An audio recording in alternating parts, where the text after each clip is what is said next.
Good day, everyone. Please confirm if you can hear me. And we Hi, can good hear you. day. Yeah, I can hear you. I We can can hear you. hear you. We can hear you. Yeah, I can hear Okay, you. so I can hear we you. would go ahead to start. Would not like to delay and prolong on this. It's already 5 minutes past 12. So once again, welcome to 54 Sparks Clean Cooking webinar. Clean Cooking webinar brought to you by Tovera Energy Limited, a clean energy company that is based in Nigeria and also has presence in Sierra Leone. So lots of activities, and we provide a lot of services around the renewable energy sector. We are into energy advocacy, also do energy audits and planning. We're also into productive use of renewable energy, anything renewable energy, anything clean energy. We are your go-to company. So for clean cooking, we've actually carried out a lot of activities around that area. For last year and for 2023, we were commissioned by the Modern Energy Cooking Services MEX to carry out an electric cooking market readiness assessment and produce a report to that effect for Sierra Leone and Nigeria. Though the report is yet to be published, but we are looking forward to have that being published. We also were able to prepare an electric cookbook to highlight Nigerian delicacies and recipes that can be made using electric pressure cookers, because there's this um, would I say perception by some people that charcoal that it gives it this very nice flavor. So for the purpose of that cookbook, we're able to highlight that our local delicacies, our afang soup, our egusi, our beans can be prepared with electric pressure cookers, and the taste it was even better. And uh, we have backup for this. So for the energy advocacy and education, the 54 Sparks Clean Cooking webinar is one of the offshoots of that aspect. We have also had the 25 sustainable talks that was around 2022,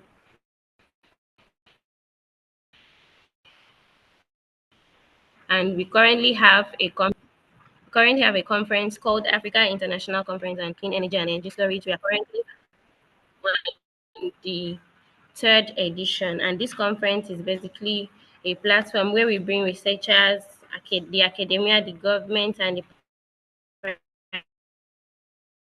private sector to come and research work that has been done by the researchers.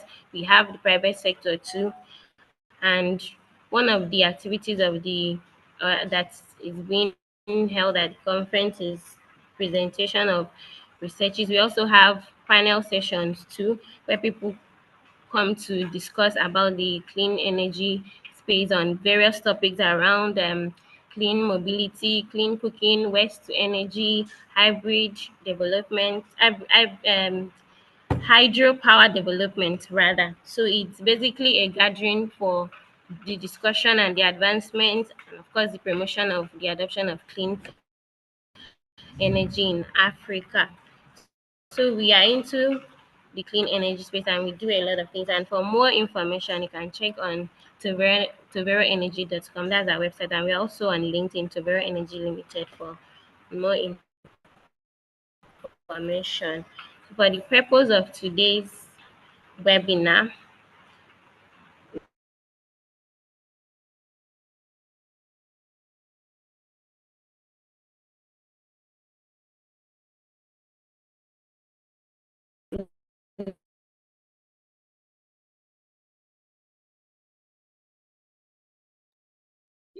I stopped hearing you. I don't know if it's my network. Hello?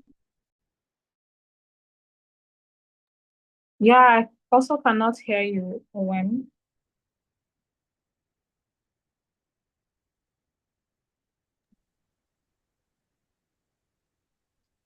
Yes, sorry about that. I think she's having network challenges. I'll just pick up from here. It's good to have our panelists already on ground. My name is Anthony Akpaso. I work as a operations leader to Vero Energy Limited. And like OM has been saying, the 54 Sparks is aimed at bringing more awareness and understanding, sharing innovation, and foster collaborations within the clean cooking ecosystem in Africa mainly, because like we know, Africa is still lagging behind other continents in access to clean cooking fuels and technology. And we hope that through this webinar series, will contribution to acceleration of sustainable cooking practices will be achieved through this webinar, and also have more better outcomes for our environment as it is right now, because like we all know, the harmful cooking practices affects our environment mostly, and also the health of our women and everyone who walks around preparing meal. Like it's being said that cooking shouldn't cause death. If we have to eat, then we should eat in a way that the person that is preparing the food also has more years to live and continue the wonderful work of preparing these amazing meals that um, all households in not just Africa but around the world enjoys. So thank you again for taking out time to join us. Today we'll be looking at the strategies of strengthening the supply chain for clean cooking technologies. And this is our ninth edition of the ninth episode. We've had this since January, and we are happy, and we have the agenda that is being projected there. We have welcome address. I think this would have sufficed for that. Then introduction of panelists. When if you are able to speak, please let me know so that I can hand over to you. Yes, I'm able to speak now. All right. So you can take over from here. Thank you very much, Engineer Anthony. So I'll proceed from where I stopped. So we are currently on the agenda. This is basically the order of activities for this webinar. So the welcome address has already been taken by Engineer Anthony Akwaso, the Chief Operations Officer for Tavera Energy Limited. So I'll go ahead to introduce the panelists. Then after the introduction, then we'll have the panel. Please, can you go back to the last slide, to the previous slide? So after the panel discussion, we'd have the poll questions, and then there'll be an opportunity for participants to ask their questions. Either they'll unmute and ask, or through the chat, you drop it in the chat box. There'll be somebody to take note of that, and then we'll move to the closing formalities. Next slide, please.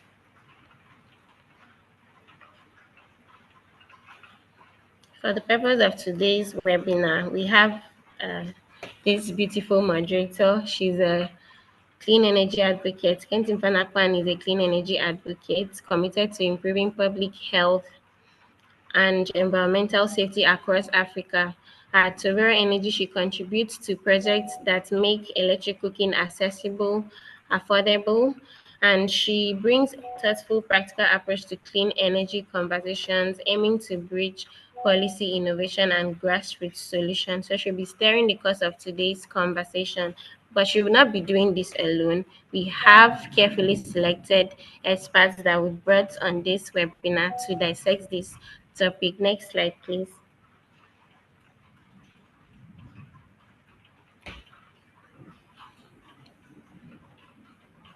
So one of our panelists is Dominique I.M. Jane. She is a versatile business development executive with a strong background in customer service, administration, and sales. She also has experience in banking, nonprofit, and multi-campus leadership. She is a public administration graduate from Temple Gate Polytechnic and has served as customer service officer, chief administrative officer, and sales representative, where she has excelled in relationship building and organizational growth. As a business development executive, she focuses on driving business growth, forging strategic partnerships, and delivering impactful results oriented solutions. Next slide, please.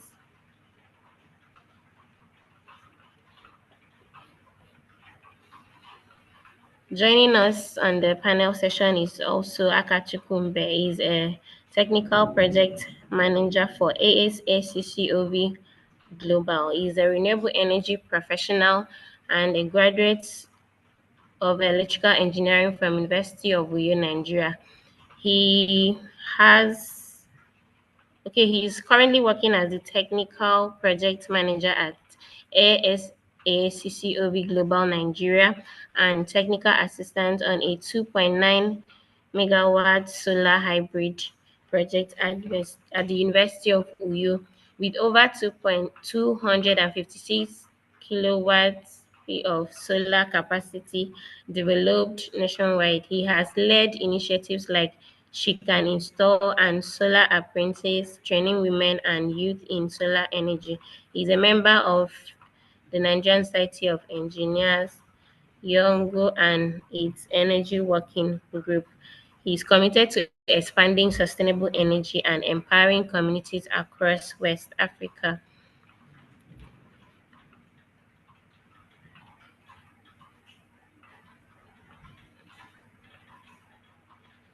We also have Simon Ebels, who will be joining us to dissect this topic. He's a seasoned electrical engineer with over 12 years of experience in solar and renewable energy.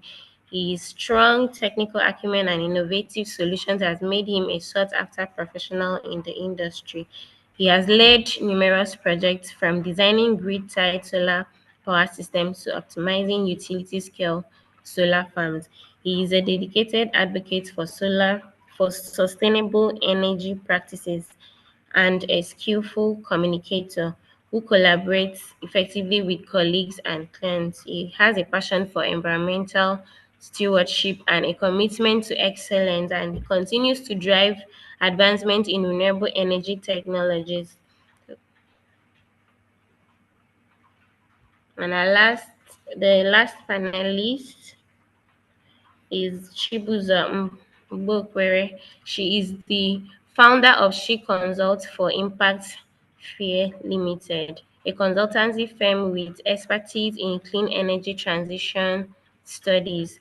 Professionally, she's a MERL expert and has led numerous clean energy research initiatives as well as supported organizations in both the humanitarian and development sectors across 25 countries, including America.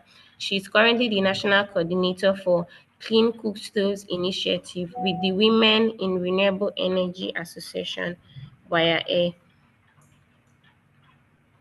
leading clean cooking initiatives in Nigeria. Chibuzo holds a master's degree in environmental health and is a member of the African Evaluators Association. So these are the panelists that will be sharing their insights, of course, their experiences and their knowledge about how the supply chain can be strengthened regarding clean cooking adoption. So I'll quickly hand over to Kentin Fon to go ahead with the moderation. Over to you, Kentin Fon. Good afternoon, good morning, everyone, depending on where you're joining us from. And thank you very much, Barrister OM, for that wonderful introduction. Welcome once again, all our panelists. And please, if you don't mind, I would want each and every one of us to put on our cameras and say hi to the audience. Starting from Engineer Simon Ebels, please. Hi, everyone. This is Simon Ebels from Kenya. Good to see you people around Africa. This is the place to be. Thank you. Welcome, Engineer Simon Ebels. Chibuzo, please permit me to skip your last name, please. It's okay. It's fine. Hello. Can you all hear me? Yeah, you're audible enough. Okay. Good morning from my own, or rather, good afternoon from my own end. My name is Chibuzo Mbokwere, but you can skip my surname just as Kenson did. It's a pleasure being here, and I'm really glad and looking forward to us having a fruitful conversation. Thank you very much. Over to you, Kenson. Welcome, Chibuzo, and thank you for that. Akachukwu Mbe, please. So, welcome everyone. It's good to have you guys here, where we'll be discussing and dissecting clean energy system in Nigeria and Africa as a whole. So thank you for having me. Thank you, Akachukwu. Jen, please, would you mind putting on your camera, please? Hello, everyone. Hi, I'm Jane from Nigeria. Good afternoon. I'm honored to be here. Thank you so much for this opportunity. Thank you. Good to see you, Jane. Welcome, Jen, and thanks for finding time to do this with us, please. We appreciate. Thank you, all the panelists, for your time doing this with us. Thank you.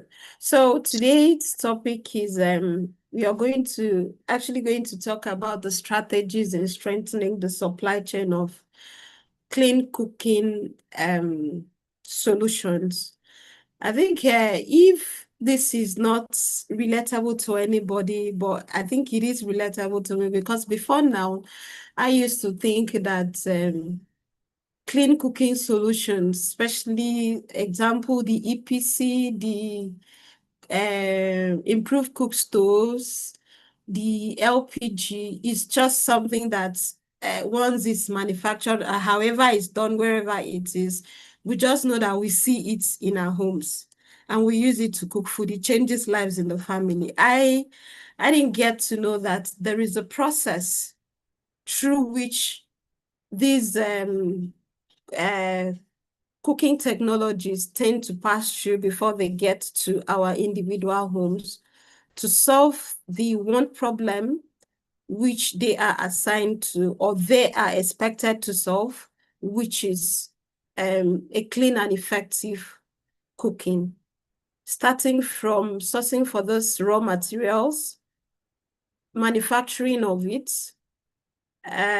going through the process of having to store them in warehouses, and not just warehouses that are comfortable enough to keep these appliances, because too hot, it's a problem. Too cold, it's a problem.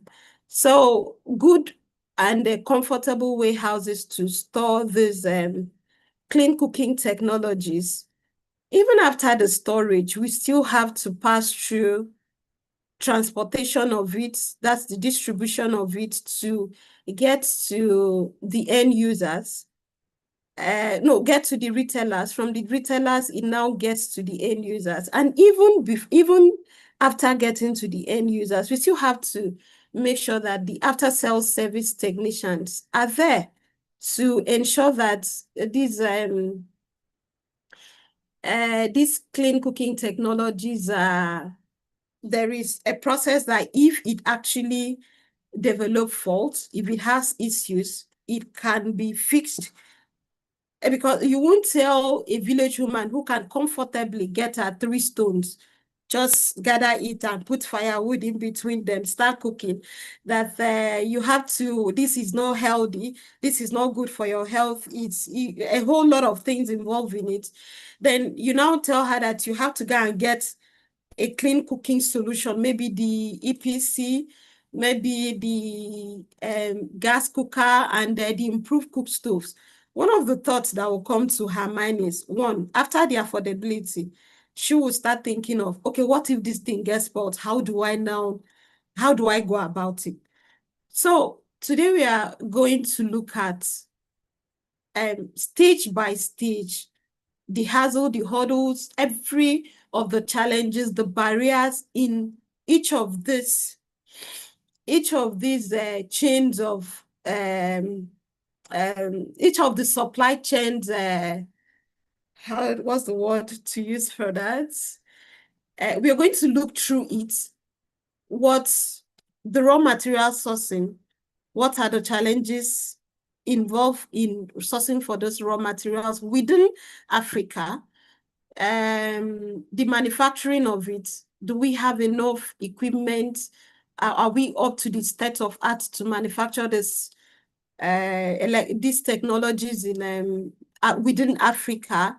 The same thing goes to the warehouses. The same thing is applicable to the distribution chain. The same thing is applicable to the retailers. Are there enough retailers? We're not talking about the urban communities. We're talking about rural communities, which are the main people that really need these clean cooking technologies. So we are going to look through all of that and see how we can generate solutions that will actually work. It's not a solution that we'll just talk about and let it slide at the end of the day. Solutions that will actually work, solutions that are scalable, solutions that are applicable so that things start changing in Africa for the better. So without wasting much of our time, please, to all the panelists, I would plead that you put on your cameras while we go through this, please.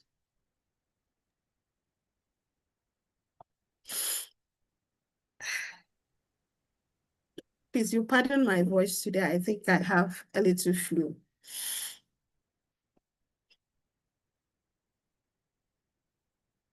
Engineer Simon, Jen, please, Akachuku, we're all waiting for you. Thank you.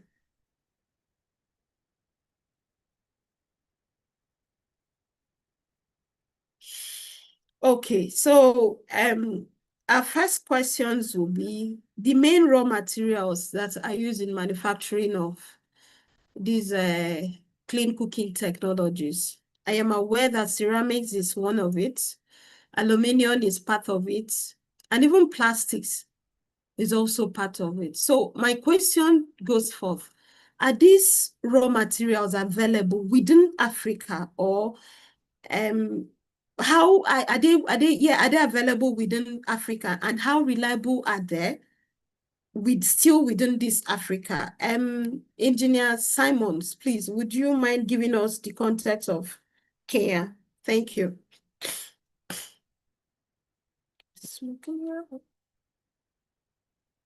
I'm sorry, I didn't know my camera was off as well.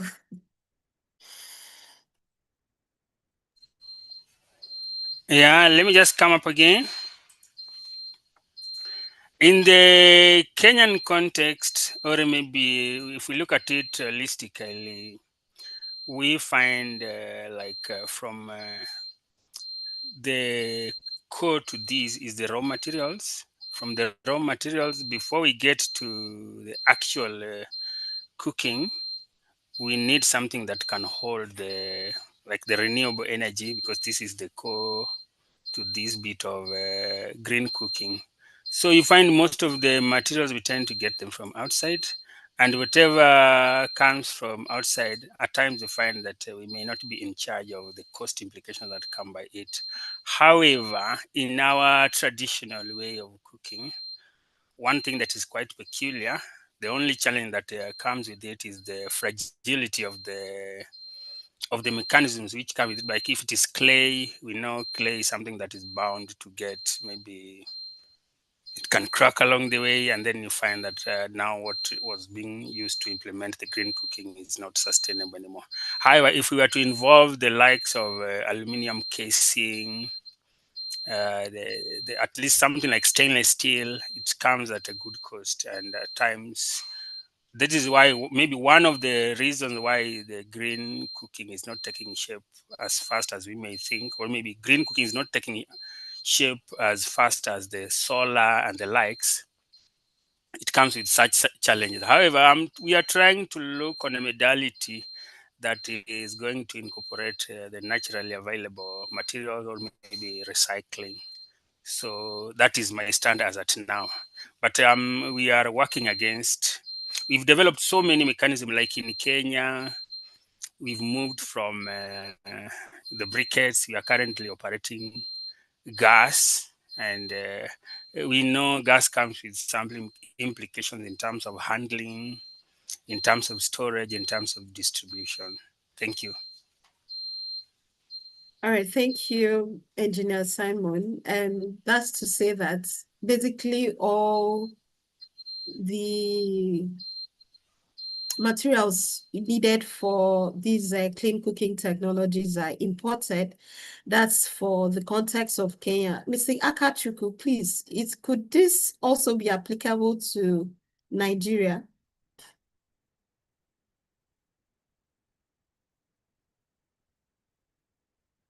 Yes, this is also applicable in Nigeria too, because we need all these raw materials from ceramics, steel, aluminum, even for the you made mention of plastics. Yes, you will need the plastic for the handle, so you can be able to handle the cooking stove effectively. And Nigeria as a whole, we have been struggling with our steel company. I think the popular one is the Ajiokuta Steel Company. And lately, for many years now, we have not been able to produce effectively or manufacture high quality steel as per the expectation from the steel company. And most of the steel materials, high quality steel materials that we have right here in India are mostly imported from China and India. But we also have the local manufacturers that usually get iron scraps, what we normally call in Nigeria iron condemn, and they get to make something out of it. But it does not meet the international standard of steel. But for materials like clay, we have clay in abundance in Nigeria. We have clay abundance in Nigeria. We also have ceramics too. So even the ceramics too is mostly imported. It's also imported. And as my colleague has said from Kenya, Kenya has a lot of resources um, to the materials, the clean energy cooking materials. Kenya has a lot of those materials in abundance, just as Nigeria do have. And the issue here is the manufacturing. The manufacturing is always the issue. How to get these raw materials processed to meet standards. So those are where we have issues. Then for the biomass, we have biomass in abundance. We have biomass in abundance, like mess pops, uh, the briquettes, those are he has mentioned. We also have the LPG also in abundance, and which most of Nigerians are tilting towards that because of its availability and it's easy to get. So we have these materials. We have these materials in abundance in Africa, but the underlying issue there is the processing. The processing has always been an issue. So most of the high quality technologies that we have are always important. Okay, thank you for that. Speaking of abundance, I know there was a certain time we had a research we did in Sierra Leone, and proudly, I would say Africa is very rich. Africa is blessed because after that research, I got to realize that Sierra Leone, if not any other country, are actually so blessed with majority of these raw materials needed. We'll talk of the bauxite, we'll talk of the ceramics, the clay, we'll talk of aluminum, so much.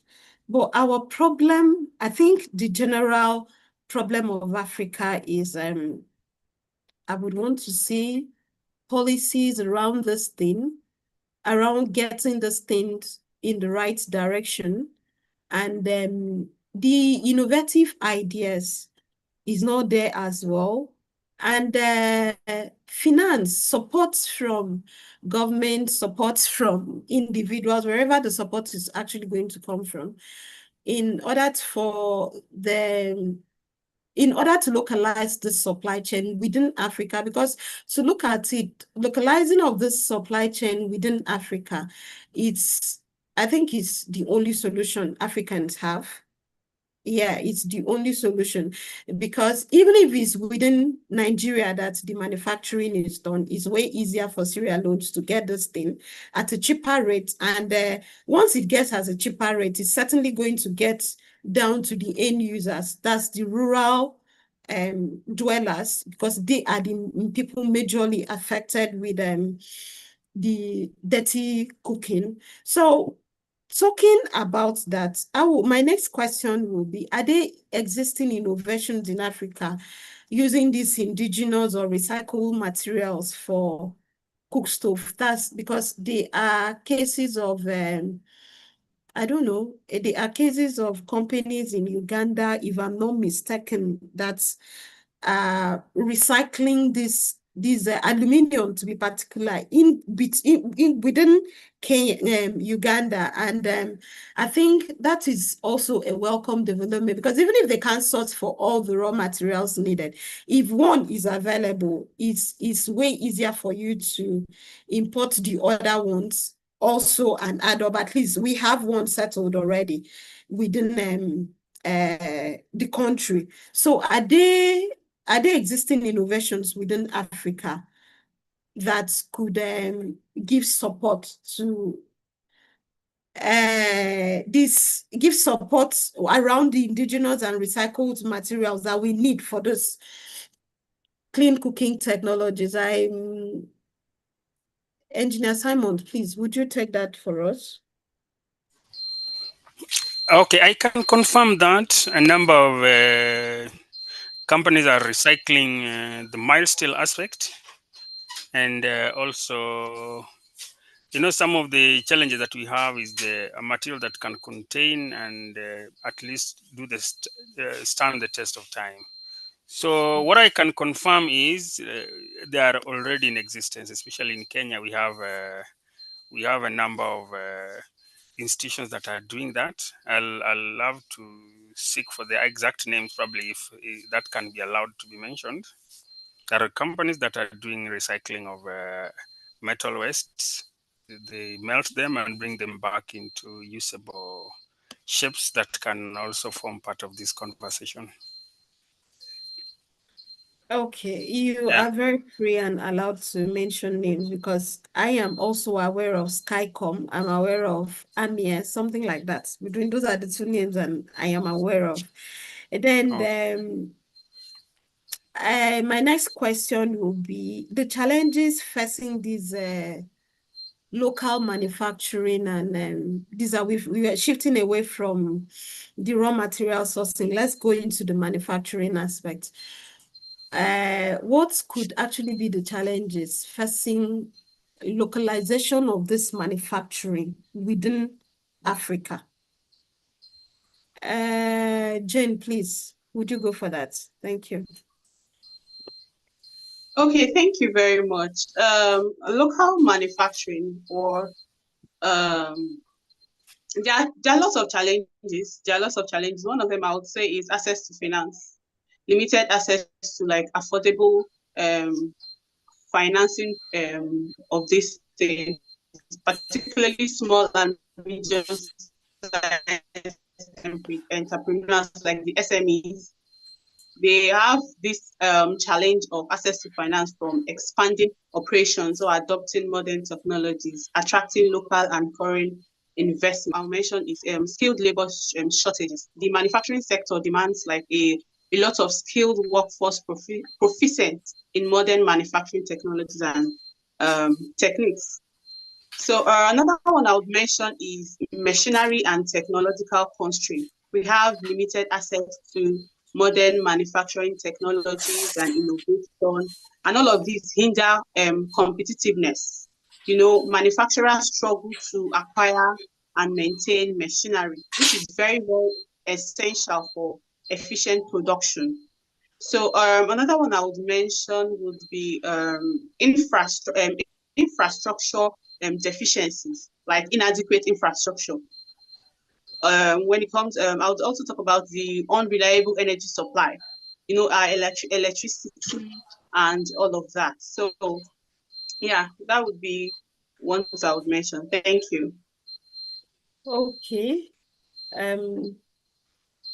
Electricity, unreliable electricity supply, low skill labor, machinery, and the rest of them. Well, that's actually very true. So with all these challenges mentioned, how can our government come in to improve and help out? Because localization of the supply chain, I don't think the investors will be able to go through all the hurdles alone without the help of the government. So how do they come in? We are not going to allow them come in to handle all the aspects of the challenges. Which sections do we think it's more important? Which sector do we think is more important than they can come in and comfortably handle it? And the investors will be, what will actually be left for them won't be that much. It's something they can handle, and we just pick up from there, and everything is okay, so that we get this clean cooking technologies down to the people who need them the most. Chibuzo, please, would you take that for us?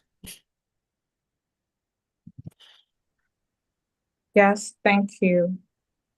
So okay, just as you said, they cannot do it all alone without the help of the government. And we've had a lot of initiatives from the government, but one thing I think we have as a problem in Africa is we have a lot of policies and great ideas in place, but the implementation is actually the problem. You can take, for instance, the Africa Continental Free Trade Area.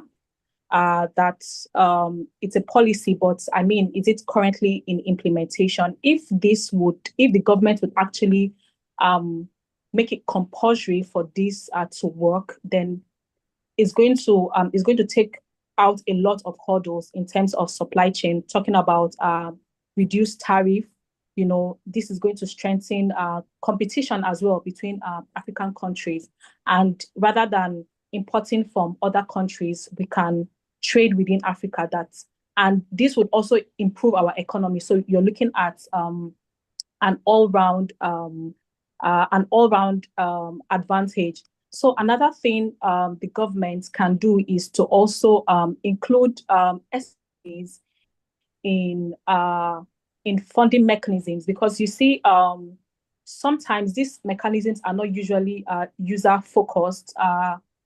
They carry out all of this. We have a lot of funding, but when you look at it, there are a lot of bottlenecks for SMEs to actually access these fundings.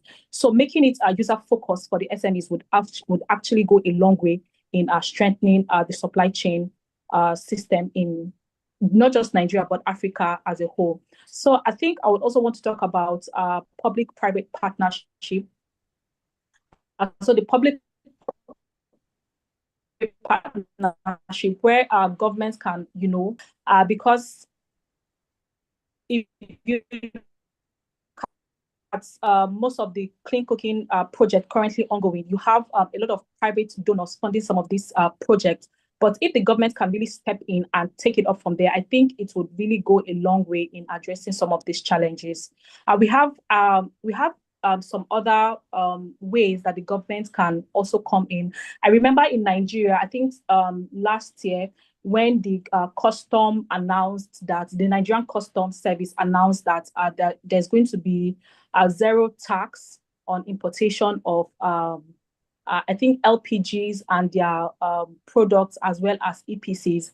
But I mean, that has just been there, but that is not currently what is obtainable. So that also goes back to say that the government can do better by implementing a lot of these policies that are already in ground. Thank you. All right, thank you very much, Chibuzo. Engineer Simon, please, would you give us the context of that of Sierra Leone, sorry, Kenya as well? I don't know why Sierra Leone keeps entering my head. That of Kenya as well, because you will be answering most of our questions, because we want to know, we want to compare what is going on in Nigeria and what is going on also in other African countries. So for the purpose of this, and I think you're the only person from another country. So please give us the context of that of Kenya as well. Thank you so much for that question. I'm normally very active when it comes to Africanism because this is our continent and we have to protect it. And we have to look for a way of making it better each day. First, I know that already game-changing strategies around, and it's only that it needs a lot of do you say it needs a lot of technology. It also needs technology will come with financial input. And maybe to start with, first, there should be, I was trying to look at a way these things can reticulate down, because whenever we talk of green cooking, we are trying to look at a perspective where the last person who is probably earning less should afford it, or maybe at least have it with ease, so that we look at it holistically to an extent no one is left out in the process. I believe this is the core to this forum. If I'm not wrong, Akpos, is that okay? Yeah, that's okay. Yeah, I'm trying to. I've been delving so much on the affordability and the likes. First, we know there must be. I can say there are already game-changing strategies to build stronger, smarter, and more resilient chains for clean cooking technologies Africa. This goes behind basic fixes and aim to transform the ecosystem from fragile and fragmented to efficient, scalable, and inclusive. I've been trying to look on a number of ways, and from my approach in Kenya, we are trying to look at decentralized smart hubs for localized manufacturing and fuel production. Establishing something that would incorporate technology and ease of getting the materials, at least that one will answer a process where if the demand goes up, we'll be able to respond with the materials. And among the things, we are trying to look at cutting cost and lead times, that is between production and delivery. We are trying to look at establishing some of the plants in most forgotten corners of the country. And in the process, whoever will be available at that place will get some job.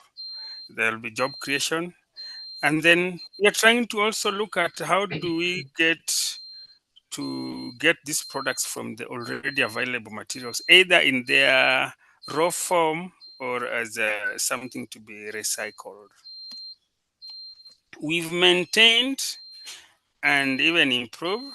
We already have, maybe I can call a containerized, like someone walks, like in Kenya, there are some areas with the sugar belt, and someone would just drive his way there with an all-in-one box. You get to form briquettes from the bogus that were just supposed to be wasted or maybe burnt elsewhere, and then you create materials out of it. We are also partnering with some individuals. We are looking at how to, you can say, automate quality control so that whatever goes out there is uniform, and trying to also partner with whoever is available that can help us improve the quality each day, each time. We are looking at partnering with the cooperatives, circles, youth groups, women groups, and even the least, to say most vulnerable, so that they also form part of this team. Yeah. I have a series of so many. So I think if I was to mention them, they would just be too much. We are also looking at digital chain platforms with real-time visibility. What do I mean by that? We say as the demand is growing, we can be able to predict future. And how are we going to handle the future? It means we have to improve on the systems. We need to see when there could be shortages. We need to have some data, and we can talk of database so that these things are well controlled, and we don't have a place where we supply today, the next day we don't have the materials, the clients are coming for it. So if we can predict future, we can control it today, and if there's chances of success, then we can also predict. And that is very common with the state-of-the-art facilities. I want to give also an opportunity for maybe extra questions. Thank you. All right, thank you, Engineer Simons. That's to say that this is not only the duty of the government alone. I think we also need the private and public sector to collaborate together and get this thing done. It's not Absolutely. just a one-sided, but it's not a one-sided, it's not a one-sided thing for just the government alone. And that brings us to the warehousing. Initially, before now, and I think that once you just carry anything, appliances, things in maybe any packaged thing you need to store in a warehouse, you just get it to the warehouse, keep it there, that's all. That was what was going through my head up until I got to realize that the humidity of the warehouse pertaining to a particular thing you're storing has to be maintained in respect to that particular what you're storing.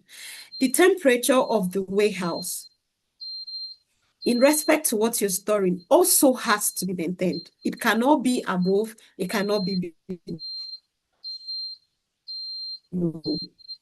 So in this cooking appliances, I know certainly that the humidity does not have to be high. It doesn't have to be low. It has to be maintained in an average range. The same thing is applicable to the temperature. And it's also one of the hurdles the warehousing managers go through.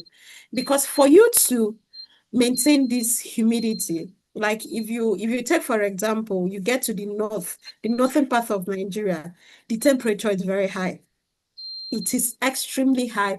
Sokoto and the rest is very high. So you have to maintain a specific temperature for this these clean cooking appliances. The same thing is applicable to when you come down to the southern part of Nigeria. It's not completely too cold, but in the rainy season, it can be very cold.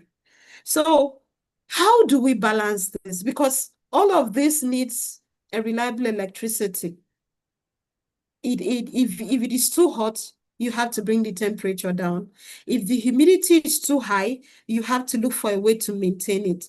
And I think there are certain things, appliances that are needed for this to be achieved. So how does a warehouse manager manage and handle this? Jen, Dominic, please, would you mind taking that for us?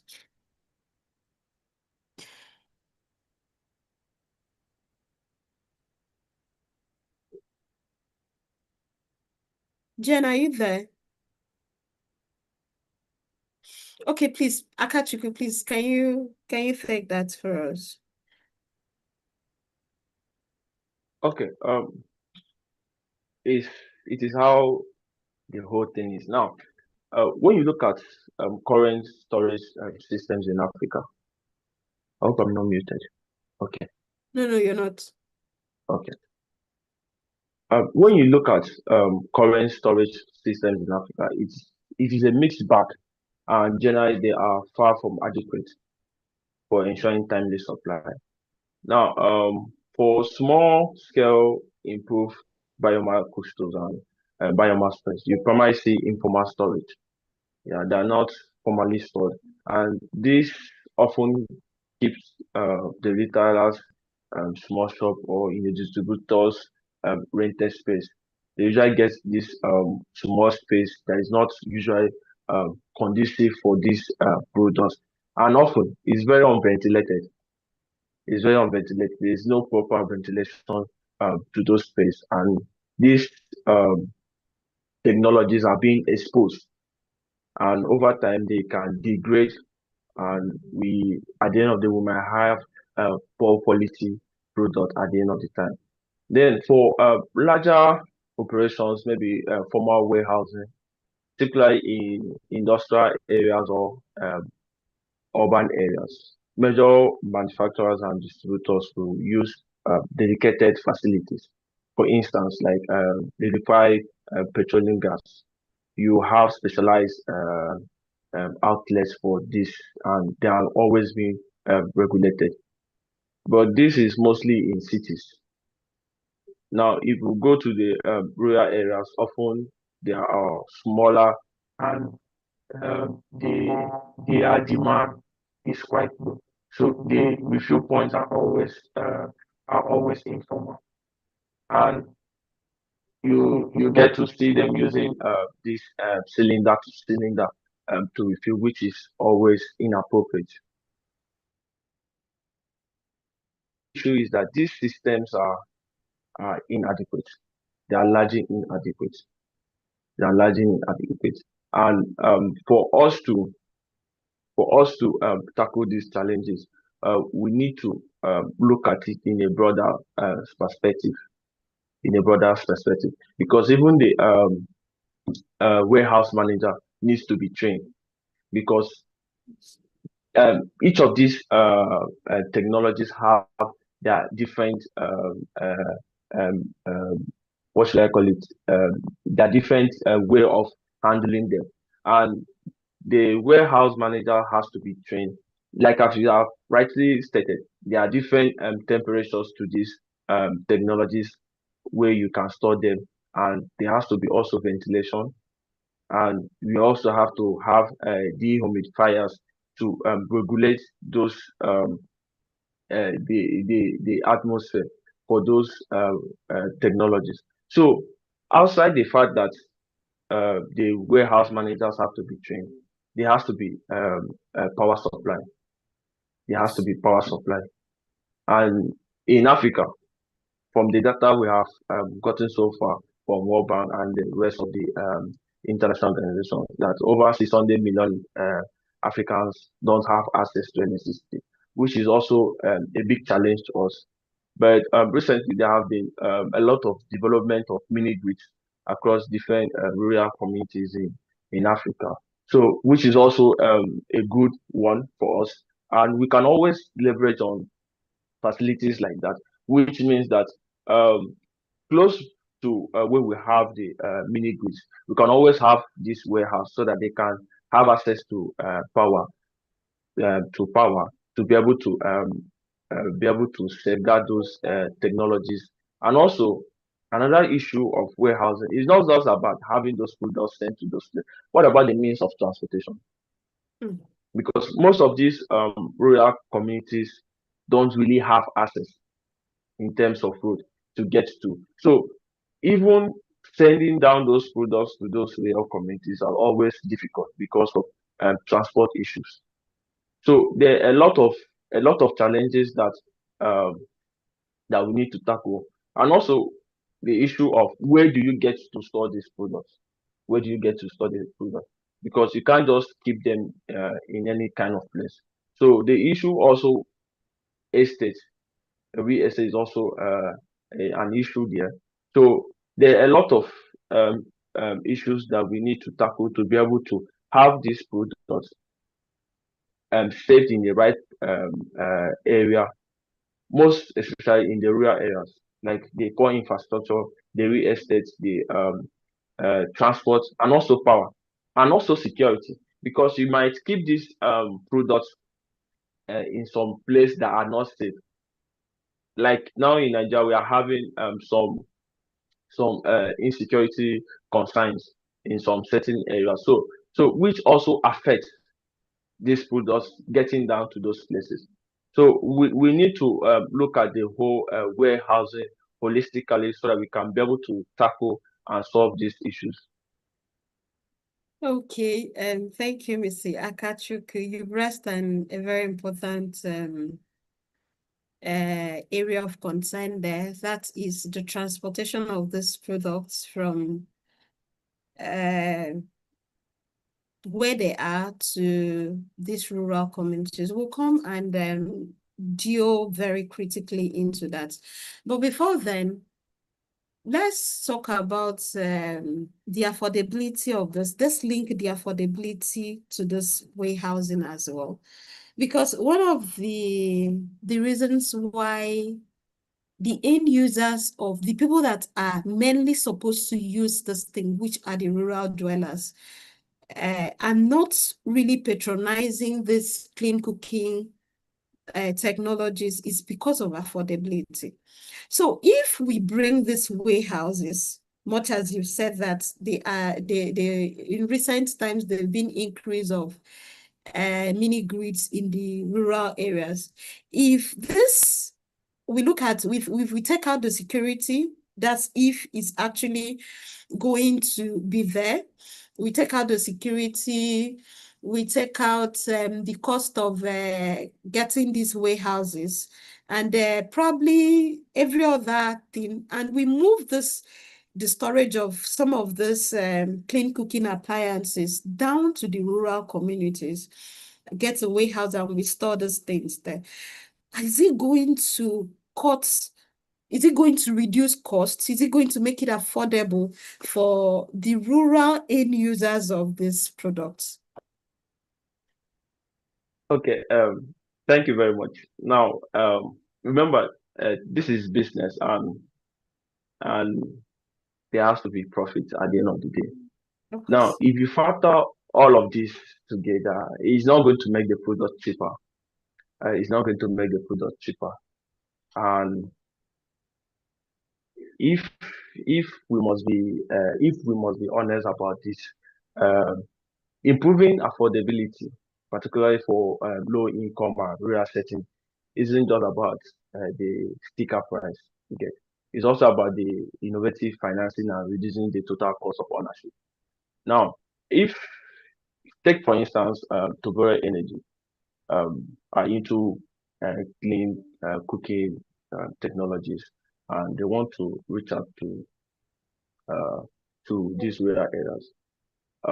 I don't really think that it will mostly be dependent on the cost, because a lot of people in the rural area are not even aware of these technologies. They are not even aware of this thing. So you need to first of all educate them on how and make a public display on how this is being used, so that it's relatable to them. They can, understand. And we have this. I don't know if it's a myth in Nigeria that food that is always prepared in firewood tastes different from from,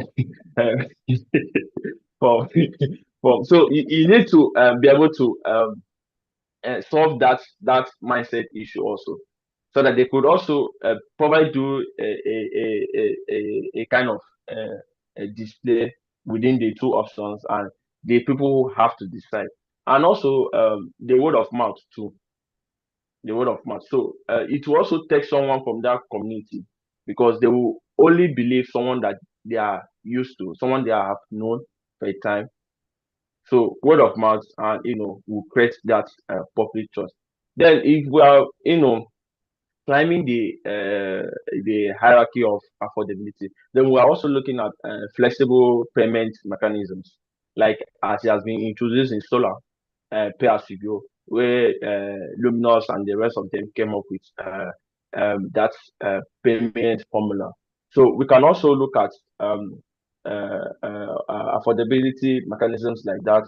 Then we can also looking at bundling products and services. So instead of offering one kind of product, you can also offer packages that combine the cook stove with initial spare parts, because of course, as they get to use these technologies, we always have wear and tear. So they will need some replacement, some parts. So, or even other complementary products like solar lamp, you get. then this can increase the perceived value and make the initial investment more palatable to them. So you can also introduce other models like subsidies and result-based financing, which plays a significant role. Governments or other development partners can also provide targeted subsidies to lower the upfront costs for the vulnerable households of people in the rural area. While we also need to manage this carefully, we need to avoid market distortion, because sometimes you might go in with that kind of model and you have another person in the market also distorting the whole process. So you also have to avoid issues like that. Then it will be more effective, you get. And lastly, we can also look at option like local manufacturing. And we have been talking about these issues in Nigeria for far too long. At least since I was born, we have been talking about local manufacturing, all of that. But if we are able to implement this will also reduce the upfront cost. Yes. This will also reduce the upfront cost and the supply chain efficiency. So these are models I think that we can go through to be able to handle the issues of affordability. Okay, thank you, Akachukwu. That was quite insightful. So, Engineer Simon, which of the method of preparing jollof rice does the Kenyans prefer? The one with the firewood to get the smell, or the one? Can you hear me? If you're speaking, you're muted, please.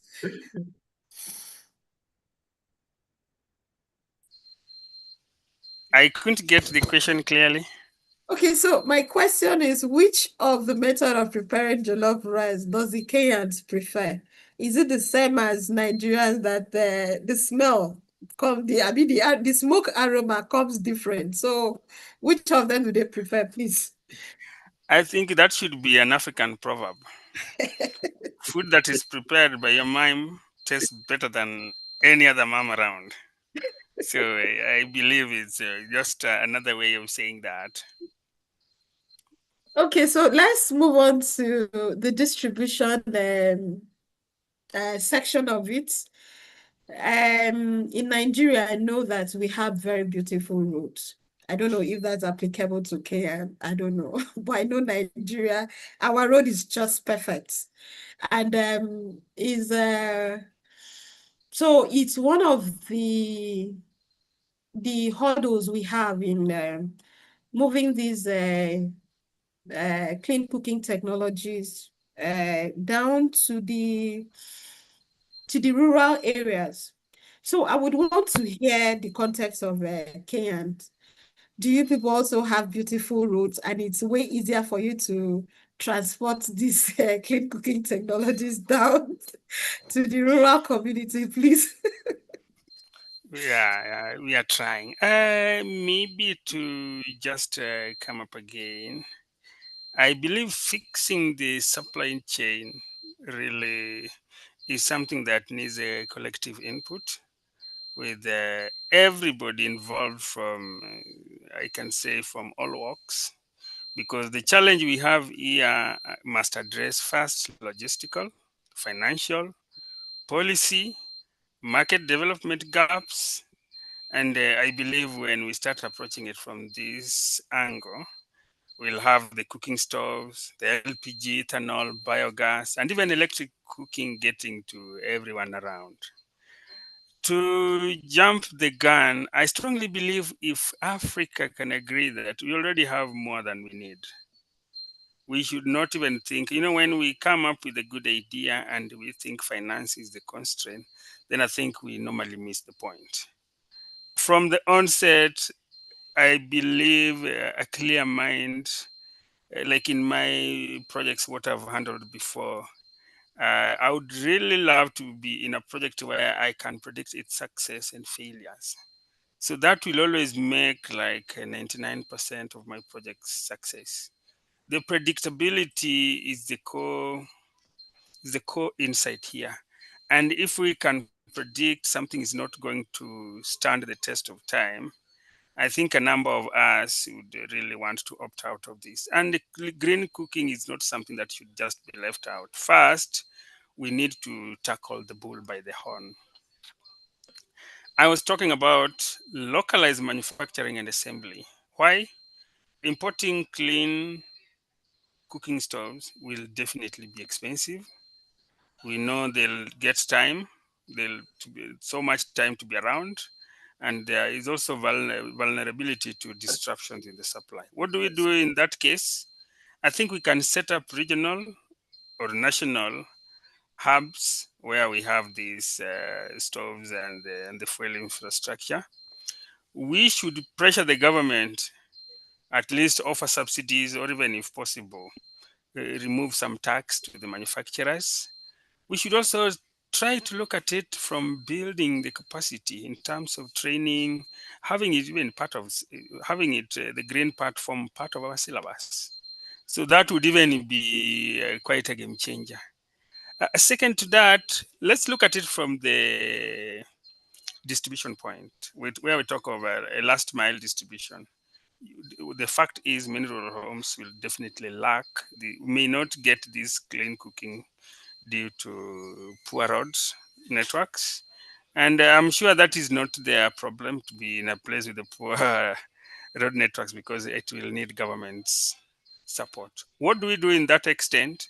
Why don't we come up with community-based entrepreneurs and even take advantage of the youths, the women, involve them? They can get this product and involve them at every point, be it production, be it distribution, be it retailing. We have so much, like in Kenya, we even engage the use of phones. Guys who are involved when we are doing capacity building, we take their contacts, we form a group, we get everyone around in real time. And you see, distribution with the distribution of information with the idea of the telephone is like a wildfire. In a twinkle of an eye, everyone has that information, and it's quite practical to do to approach it from that angle. Well, when I was talking about finance, I think it's very key. I'm trying to look at a place where everyone comes around the table, where the fellow with the idea is here, the fellow with the technology is also here, a friend is also here with the money. And when we get to the table now, we find that when we have more than 3 heads, I think even the fourth head can come from the 3.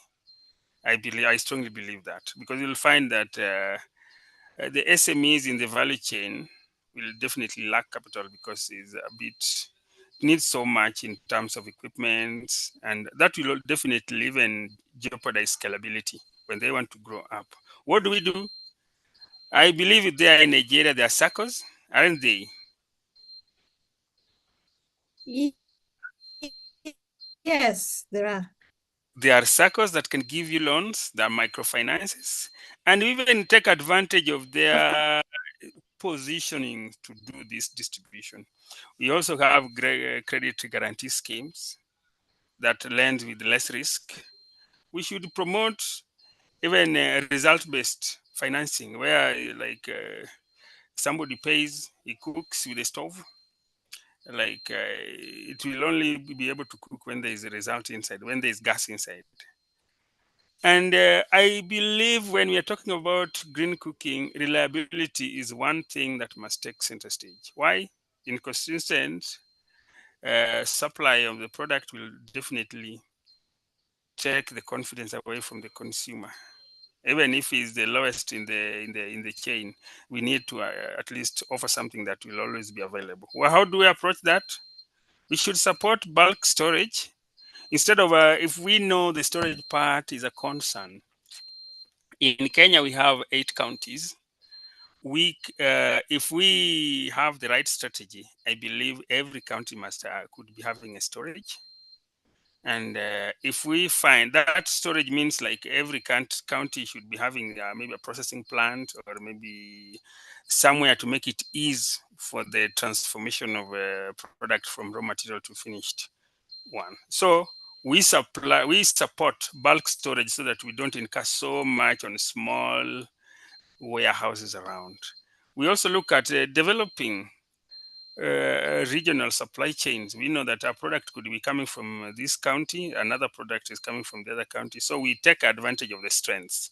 So if this county may not be able to generate what is enough, but it can, but it has a reserve for raw material, then they can only be consumers, but they are also producing something that form part of the product. And then the government should come in to regulate the prices, or even among us, we should think of the fairness. It's not all about making money in the process. I believe some people would have their fulfillment out of good service to humanity. Another approach is to improve on data and market intelligence. We should know that this thing is not going to stand the test of time. If possible, we drop the idea. But the idea, dropping the idea of green cooking whose time has come, I think that might not be acceptable. So what do? We should think of mapping the supply chains, identify the disadvantages that come with the geographical placement. We may even find some areas they don't have even the data. So how do we do that? We should make sure everyone is around the table in the decision making. From even if somebody would come with no money, but he's got an idea, it would be accepted, even if he's coming from the forgotten corners of any country. If we were to embrace technology, currently there's something called Internet of Things, and we really look at it making life easier each day, especially if a country would embrace the insights that are coming from it. We should also encourage people. Do capacity building in the TVs, in the radios. Let everyone be aware that this thing is already there, so that the next time we walk around Nigeria, I'll be coming to Nigeria soon, courtesy of this forum. And I know walking around and showing people that this is already a reality. That would make people's life very simple, and people see the reality on a concept that is maybe people have been seeing it on the YouTube alone. Before I close on my input, we are looking at strengthening. We need to come up with policies that encourage green cooking. We know fragmented and unclear policies will definitely discourage investment and even the uptake of the product itself. What do we do in return? Implement national clean cooking plans where clear targets and accountability are recognized.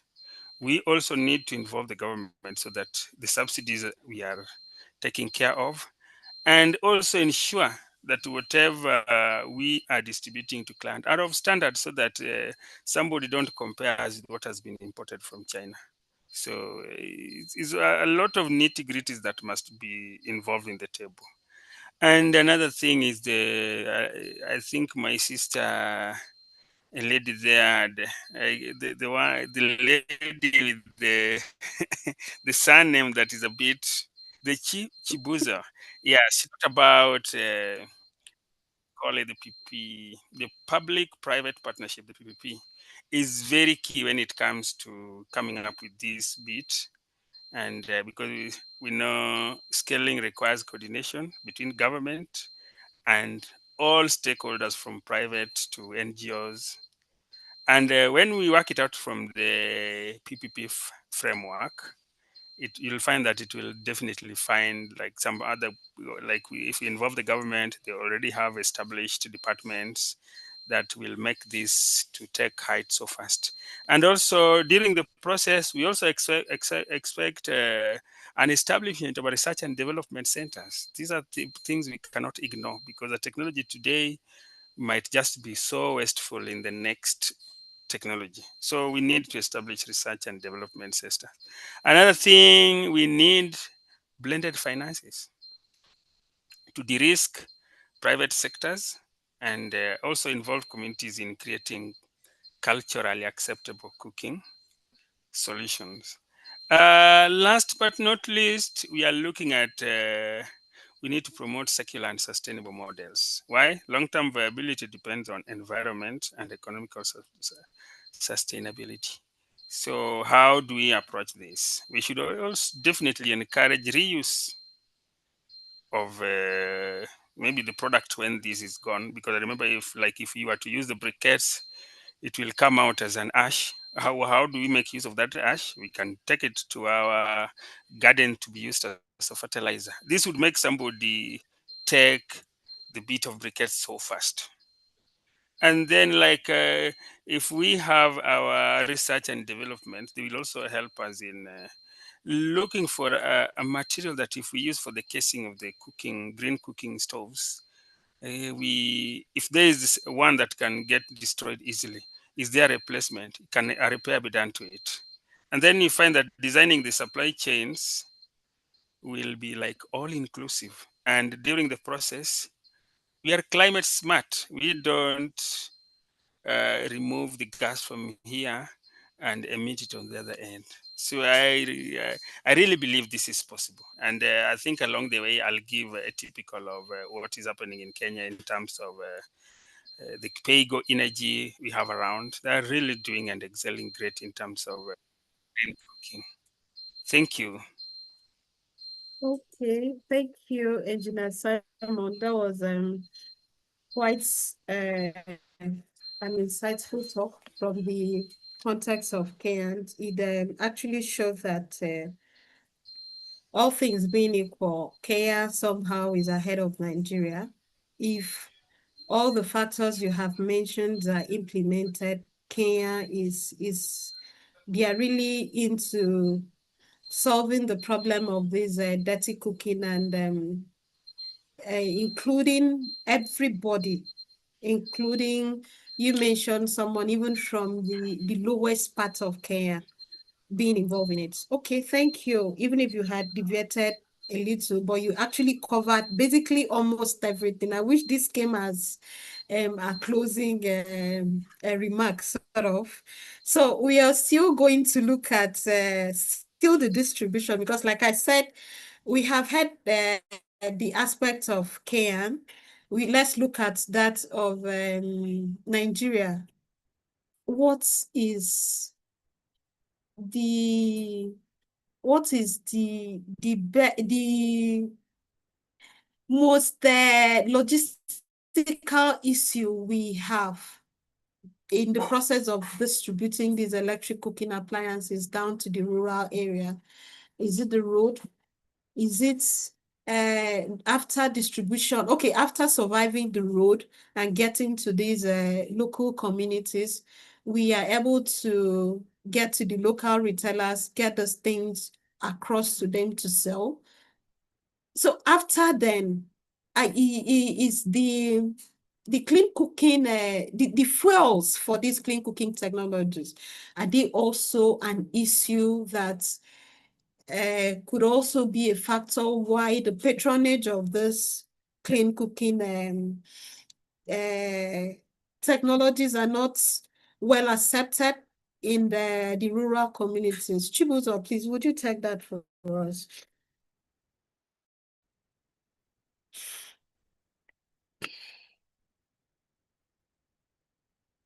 Hi, Kenty, please, can you repeat the question? Network was a bit bad, so I did not speak everything you said. So, sorry about. My question is, what is the biggest logistical challenges we have in the distribution channel, having to distribute these things down to the rural communities? If we survive the road hassle, what happens?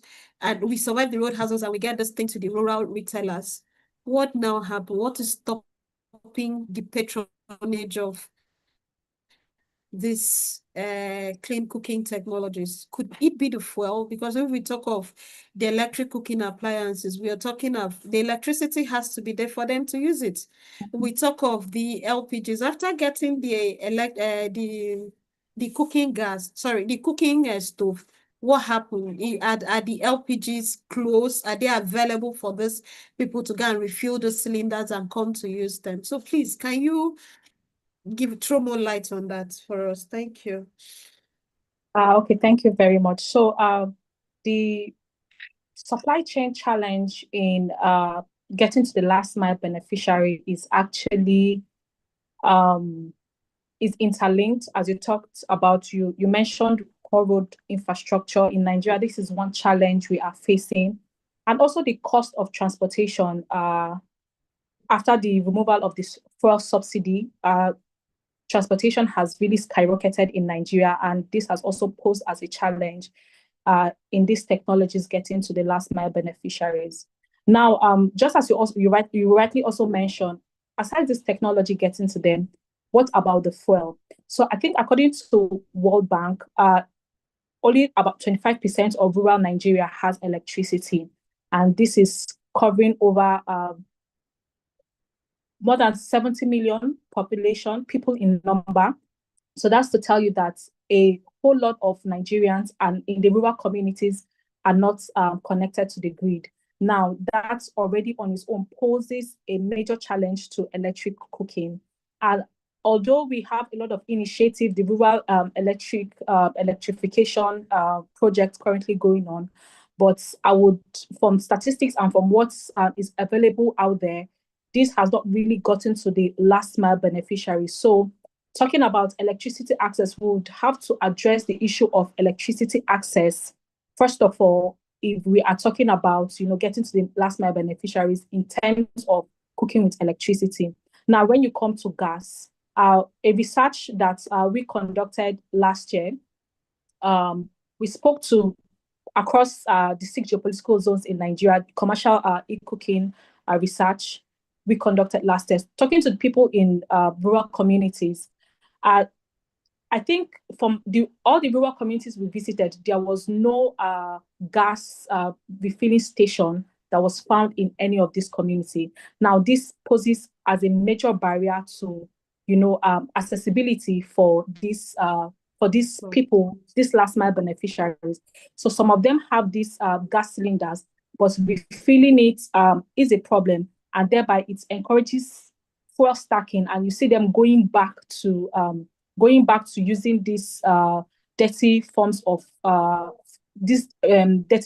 fuel.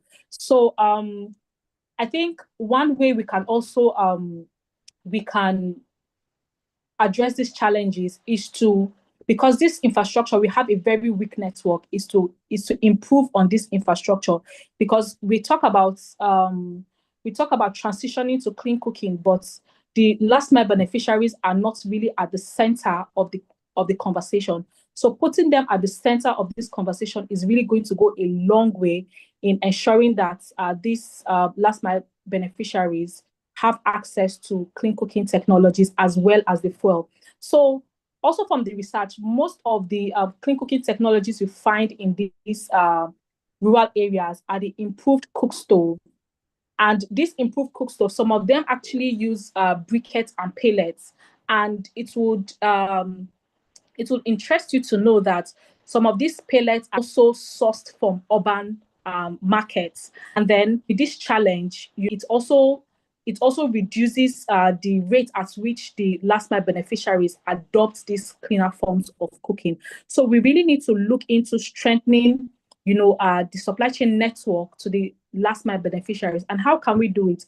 We can borrow some models that have worked or that has been successful in other parts of Africa, like this model called village level entrepreneurs. So this model works with working with entrepreneurs in these last mile communities that are somewhat established and delivering these products to them, and thereby they circulate it around their closest community. Even closer communities tend to get this product from these village level entrepreneurs. If we can empower this level village entrepreneurs, I think this model is going to really go a long way in ensuring that we bridge this gap of access to the last mile beneficiaries.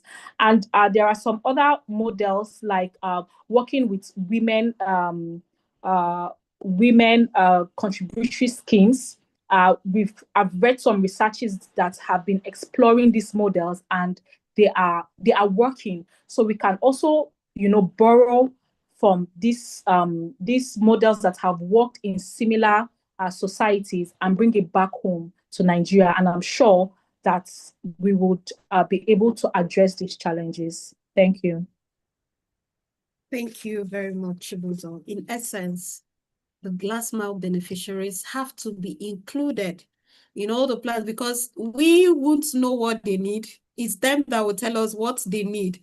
And since these clean cooking technologies are we really majorly targeting them, they have to tell us what is workable within them so that we include them into the plan. Okay, so thank you so very much. In the next 5 minutes, please, you will do this with us. We are going to take a poll survey.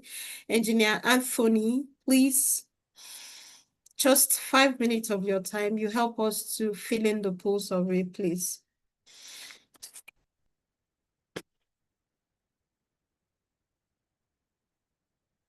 Thank you.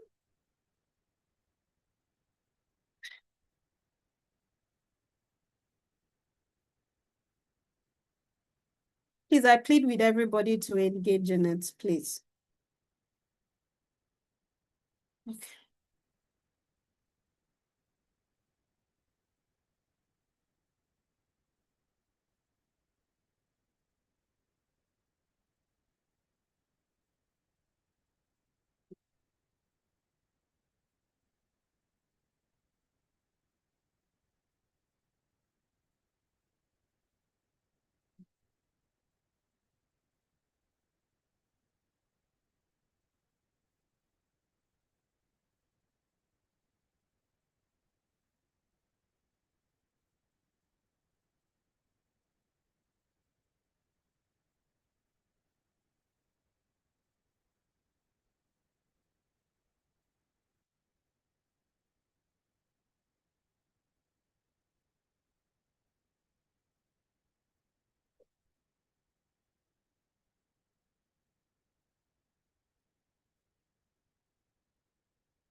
Okay, we have just a few minutes to go, please.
Okay, just a minute and few seconds remaining.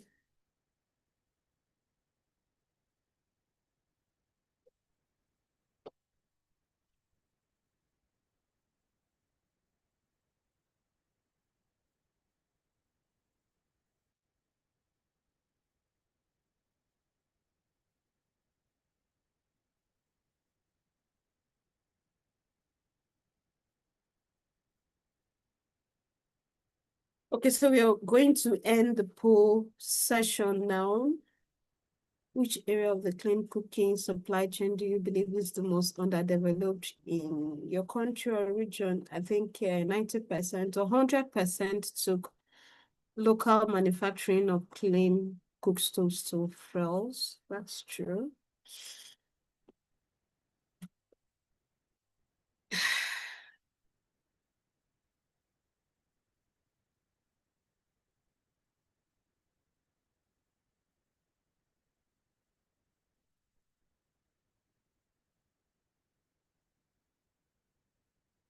Okay. Oh, what's going on?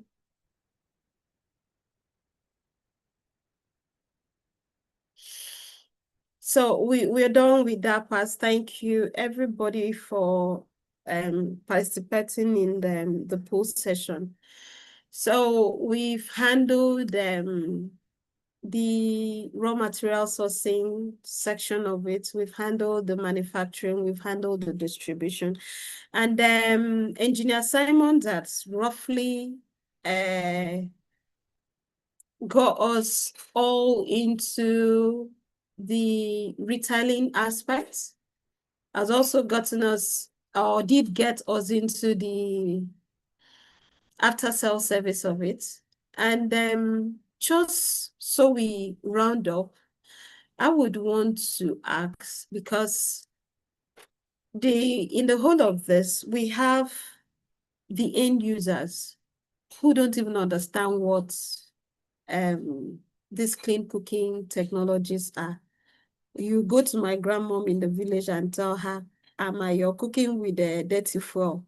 This thing is not good for your health. This thing is not good for even the children surrounding you, your grandchildren who are inhaling the smoke. The smoke is not good for your neighbors.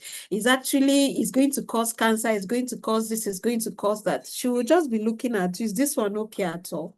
So we need this message to be passed across to them. We need them to get to know the dangers involved in using this dirty means of cooking, dirty fuels to cook. We need to let them know the health challenges they will get to encounter in future in the continuous use of this dirty means of cooking. We need to let them know the environmental impacts of the continuous use of this dirty fuels in cooking, a whole lot of things surrounding it. So in a closing remark, how do we get this message passed across to these end users who are the rural dwellers who don't even understand anything about this clean cooking technologies? Please, I want each and every one of us to take rounds in that. Thank you. So let's start with yeah. Thank you so much for the good question. And I think I mentioned something like the bottlenecks that are facing green cooking is the availability of information to the most intended individuals. And I strongly believe is everyone's concern that we do the green cooking to save the health, save on fuel, and that is now saving money. To add on to that, a number of projects don't take off currently because the involvement with the most intended person is not done in time. And this is why we really look up to the government to come in handy, because if I may not lie, I may have the idea wherever I am. I'm currently in Nairobi, and the most intended person is in probably in a place called Homa Bay, that is in Kenya. So first, before we start thinking of anything, we need the insight from the end user. And he may not have the idea, but we need to awaken him that something good is along the way and he should expect it anytime soon. So one thing, if the government are ready to take up the challenge, it makes it quite interesting and game changing. We sell the idea to the government now reticulates it down there, because some people may not even understand English. So definitely they'll need someone to translate the good idea to them. So I normally term it as capacity building and also commitment. You have to commit along the way the stakeholders, because finally they are also forming the customer at the end point. So before we do anything, let the customer or let the individual consumer be aware the do's and the don'ts, the advantages and the disadvantages of the product. And if possible, if there's already a myth that is discouraging consumption of that product, we need to find the most and acceptable way of flexing that bit of the muscle. So you find that would even incorporate at times we can even do the TV way, go the TV way, let it run maybe during the news, and that would also call for some money. So among the reason is to, before we think of venturing so much into green energy, especially in the forgotten corners of any country, we need to involve the intended consumer. And we also, during the process, we also get to learn their input, so that they may even want something that maybe of this shape, or maybe because some of the idea we are incorporating in the existing cooking systems. So it means we have to understand what they're currently using for cooking. And like in the process of, like, we talk of briquettes, some would need sizable briquettes. So if we find the majority would need like a 1/4-inch diameter of briquettes, then we know if we go with that, they'll simply take it and replace the charcoal. So someone comes, just pops in with something, this thing is good. How is the cooking stove going to handle it? The existing stove is going to handle it. So it's very important to get to the ground, do market research, do product research. And this is idea whose time has come, and we really need to embrace it with all knowledge and experience for best practice and assumption. Thank you. Okay, thank you very much, Engineer Simon, for that. Mr. Akachukwu, please, would you mind taking the round?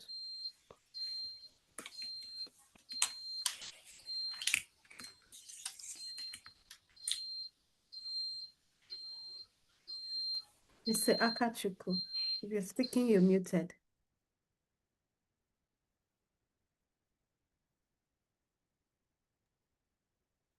Okay.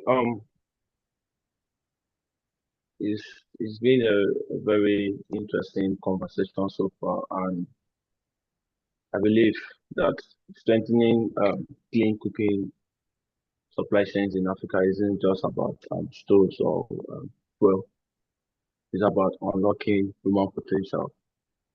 And we have dealt across different challenges, ranging from the raw materials, hurdles, the logistics, the need for finance and skills.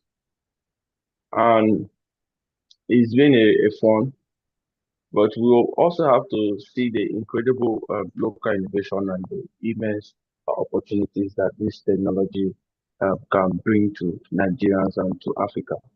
And there's a good platform that like my colleague has mentioned, the Africa Continental Free Trade Area, which is also a platform that all Africans can leverage to make this more accessible. And it's not just about single effort or individual effort. It's a collective action that Africans and every other person need to get involved. Because we are talking about sustainability, we are talking about clean cooking, we are talking about saving the planet, and we're also talking about making the climate safer and cleaner for us. So it's a collective effort, is a collective approach that all of us need to put in the aggressive work needed, smart policies, patient investment, because it's not an investment you just make and the next day you have returns. So you also have to be patient with the investment. And we also need robust local manufacturing. Like I've mentioned, we have the mineral resources in Africa. Believe me, we have the uh, resources in Africa. But the issue pending us is manufacturing, getting uh, these resources to useful products. So that's what we are having challenge. But I believe in years to come that we will have a more robust local manufacturing outside the scraps that we have here in Lagos, Enugu, Anambra, and other where we recycle scraps. But which those scraps products that we have from those scraps are not standardized. They don't meet international standard.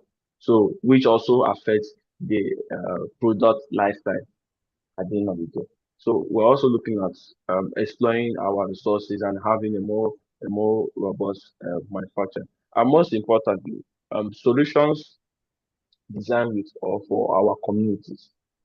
Most of the solutions that we get to import does not really meet our community issues. Does not really solve our community issues. So we are looking at also designing solutions for Africa by Africa. So the solutions have to be from Africa to Africa. So whereby we know our problems, we go directly to solve them. Now, if all these are being put to place, I guess that we'll have a clean cooking supply chains in Africa and a safer planet. Thank you. Thank you. Finding solutions for Africa by Africans.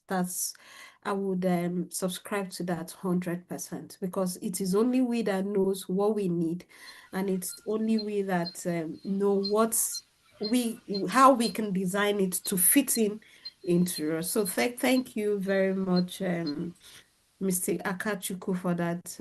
Chibuzo, please, would you mind?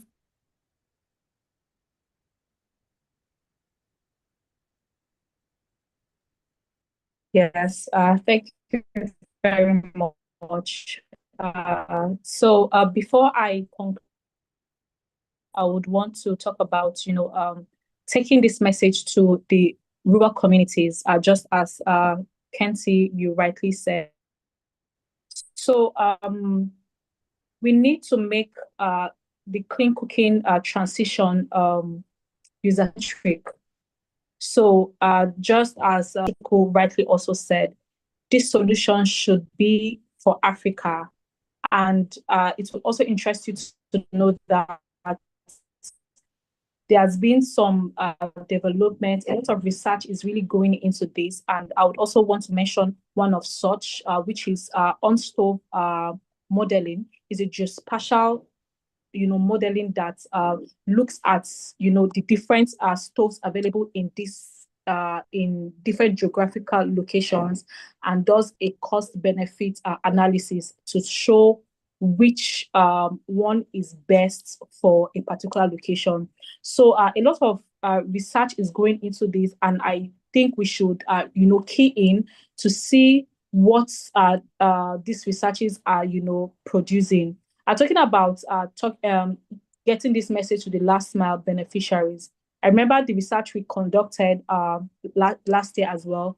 It's when we spoke to some key stakeholders, they suggested that this translating this or having radio jingles in local languages would also help mitigate this barrier, because you cannot you want to talk about clean cooking to someone in where they don't have access to television, they don't have access to electricity, and all they have is their radio sets. I mean, making these messages available in different media forms would really go a long way, as well as in local dialects.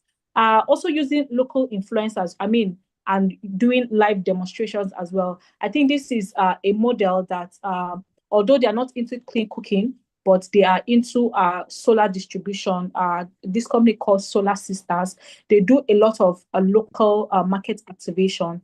And just as the popular saying goes, seeing is believing. So when these last mile beneficiaries get to see these things live demonstrated, they would, key into adopting these cleaner forms of cooking, like the e-cookbook that we Tobero Energy produced, where the myth of cooking with firewood jollof rice was debunked. I mean, if we can also replicate this in local settings and also have them as the tasters, it would really go a long way in sending these messages home, and it would also drive adoption. So in summary, talking about strengthening supply chain in Africa as a whole, I would say that it is a top-bottom approach, because the government really has to really get involved in this talk. It will interest you to know that in Nigeria we have about 8 steel mills in Nigeria, the largest being Ajokuta, which is not functional.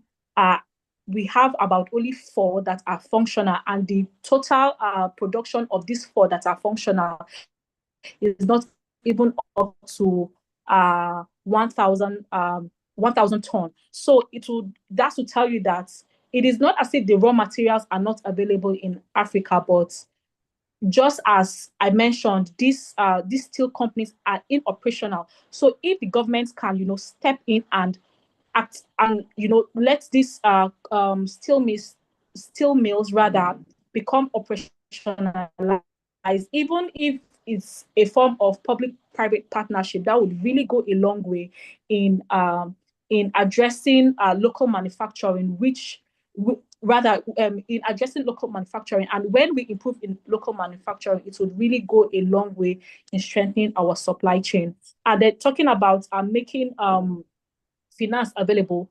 Africa emits about only 3% of the total carbon emissions in the world, but it will also interest you to know that only 3% of the climate funding comes to Africa, which is very, very minute and negligible. So we emit a little of the percentage, and we also bear a huge brunt of this carbon burden, but the finances coming to Africa is very little. So a lot has to be done from the top, which is the government, down to myself and you, by spreading this, I would call it gospel of clean cooking, as in any opportunity that we have. And platforms like this as well, I would also want to use this opportunity to say a big thank you to Tobero Energy. I've followed this series, not all of them, but at least I know I've been following the series. So platforms like this, where we get to talk about these challenges and how to mitigate them, really goes a long way in this transitioning to clean cooking. Thank you very much, OM. It wasn't actually OM. Okay. Sorry. It's Chibuzo, thank you for that insightful thoughts. To be very sincere with you, I would totally agree with you at 100% that radio jingles is, if not the most important way of passing this message across to these rural dwellers, and in a language that they understand. Because if you look at it, much as you mentioned, they are women, they are children, they are men in these communities who don't even, I think for years now, if not, for years, for centuries now, they've not had access to electricity. They don't even know then what electricity look like. They are, some of them, in these African countries. To think that even a cattle rearer who walks around in the bush rearing his own cattle goes around with a little radio on his hand, listening to what's happening around him.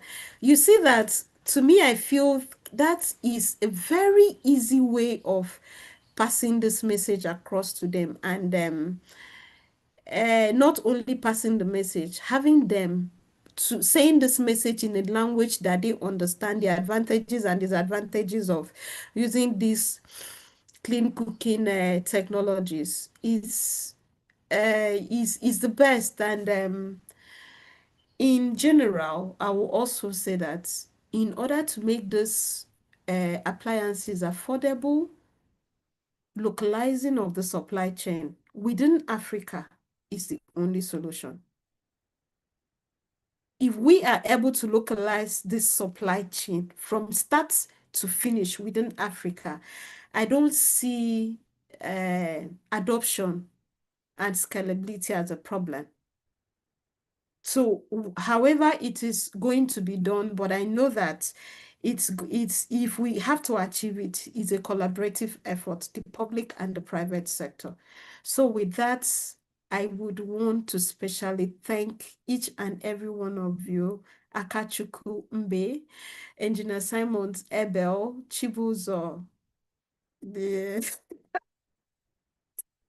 and Jen, please, we are very sorry for the issue you had with network over there. I think at some point we lost her. So please, thank you so very much for finding time to do this with us. I believe it was a very insightful conversation, and I have learned from the Kenyan perspective. I've also learned from the Nigerian perspective. So please, thank you and thank you and thank you. And You are most welcome. I don't know if we have any question from the audience. If none, then we'll hand over to Barrister Owen Johnson. Thank you.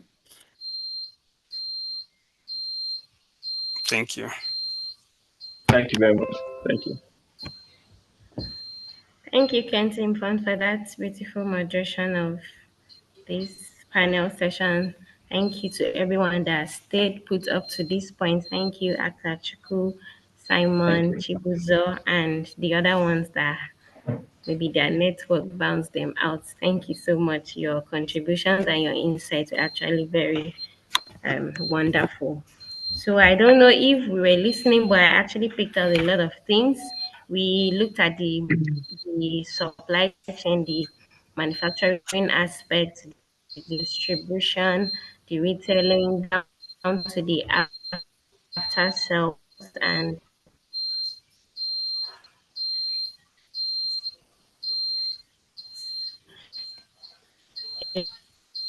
lots of wonderful insights were being solution. If all these things can be handled within Africa, the challenges and bottlenecks that come along with that.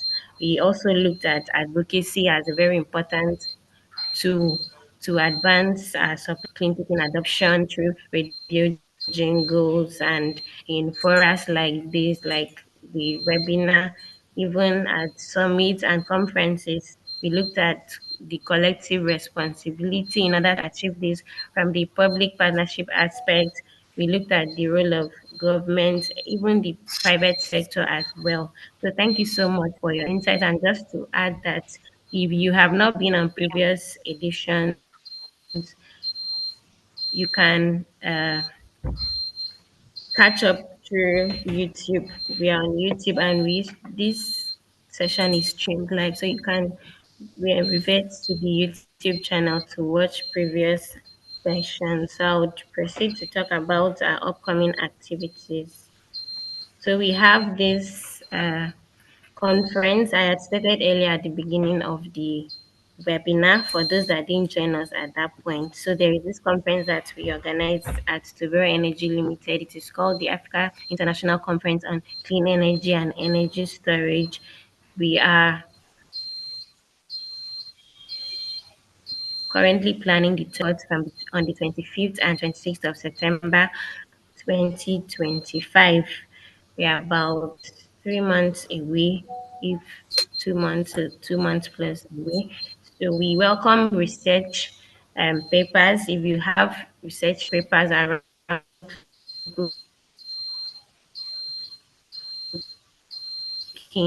around clean mobility, waste-based development, and so on, the website and the flyer is in the chat box for more information. So if you know that you have papers around that area, you can go ahead to follow that link and submit the paper for a fee. So if you are attending, just attendance as an undergraduate is 20,000 naira, equivalent of $20. Then if you are joining in as a normal attendee, that's if you are not an undergraduate, is 30,000 and equivalent fee $30. If you want to present your paper and publish, it goes for 150,000, converting it to dollar 150. So, like I said, basic details are on the, if you follow the link, you get the basic details. You can visit the ICES website as well. So we are also open to sponsorship as an individual or as an organization. You can join in to sponsor and in to partner with us. We just had a partnership deal with, we have welcomed a new partner, S-Files, and we look forward to more partnerships because even during this webinar, we have learned that that clean cooking adoption or clean energy adoption is not a one-man show, that it is something that requires collective contribution. It requires collective support from the private sector, from the government, and us as individuals as well. So we are also open to sponsorship. There are different packages of sponsorship. If you the prizes, then we ninth edition, because this is the 8th edition, and we've looked at the supply chain. So for the next edition, we'll be looking at gender and clean cooking. We'll be looking at the transformative role of women, the part that they have to play in their technology. We also have the cooking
I'm back now. Sorry about that. My network tripped me out. I was even trying to join with another device. So back to where I stopped. So we are open to partnership, sponsorship, and we also provide an opportunity for attendees or researchers. If you have any innovation you want to showcase, we have the different booth sizes for you to come and exhibit your product and connect with the government and the private sector who that would want to patronize you or that would want to invest in whatever you do. That's for the ICES. So back to the Cook Clean Advocate. Kentin Fan, I don't know if you are still on the call. Could just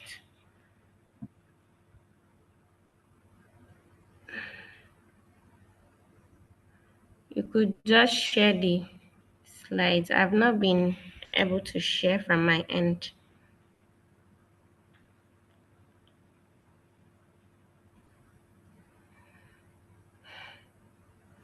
Thank you.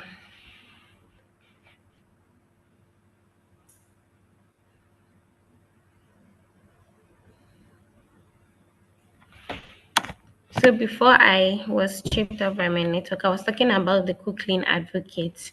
So this aligns with the advocacy part that was being discussed during the panel session. There is need to advocate for clean cooking, and as an offshoot of the 51st Sparks Clean Cooking webinar, we also have the Cook Clean Advocate, and it's basically for persons who demonstrate a basic understanding of Sustainable Development Goal 7, which hinges on access to affordable and clean energy for all. Also, somebody that is passionate about clean cooking and committed to advocating for sustainable clean cooking solutions. Such a person must have attended at least 5 editions of 54 Sparks webinar and must be available for trainings virtually and complete the Cook Clean Advocate training module. And finally, must commit to carrying out at least one clean cooking awareness in their community. So the link is in the chat box. You can follow that link to register. This program is, we aim at commencing this program around October. And for those that have registered, we would soon update them with the information about when the training is going to commence and what is required of them. Next slide, please.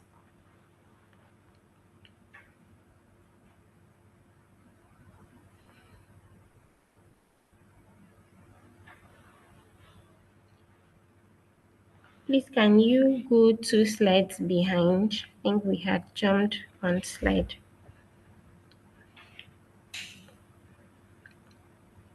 The next one.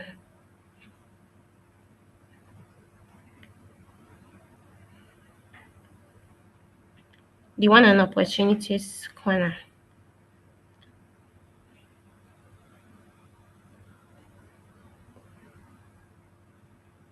I think we can round up there. I'm not sure the opportunities part was captured. Oh, okay. So this is us saying thank you to everyone on behalf of Toro Energy Limited. Thank you for staying put up to this point. We started around past 12 and some of us are still here. Thank you so much to our panelists. Thank you so much to all the partners and those at the back end. Thank you very much. Thank you, Kenton Fund, for the beautiful moderation of this panel session. I believe we have taken out our lessons and go ahead to implement it and not just discuss it. And after we are done with the webinar, we all go back and we don't do anything about it.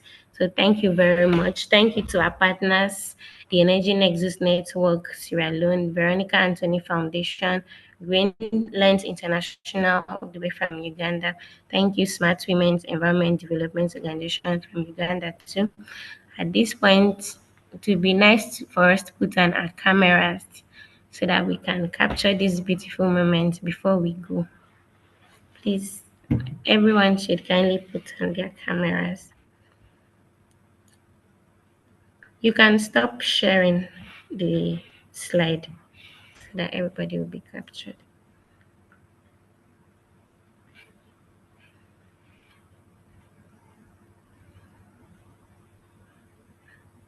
I think I can only see 4 persons.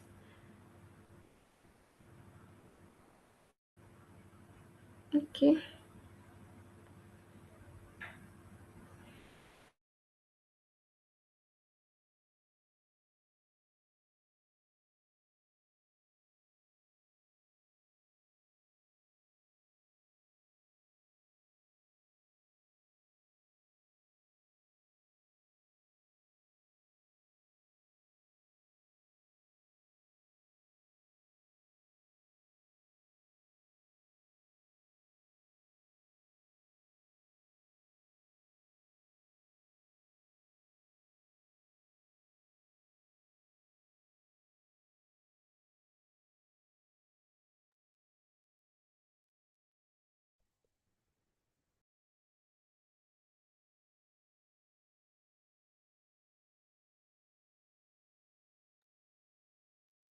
All right, thank you very much for your time and thank you for sticking with us. Thank you to the presenters and those of us that joined. And Bella, you mentioned you were asking where you can buy an APC. Are you in Nigeria?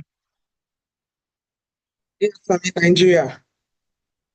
Okay, so I'll pick your number. I'll reach out to you. So, Okay. all You right, have my thank number? you. Yeah, I saw you. Okay, No, I dropped our number on the chat. So if you can look at the chat, you see our number, you can pick it up and reach out to us. Just forwarded my number. Okay, all right. I've seen it. Thank you. So thank you Thank you. very much and enjoy the rest of your day. We hope to see you at the next edition. Bye. Thank you very much. Bye-bye. Bye. Chibuzo.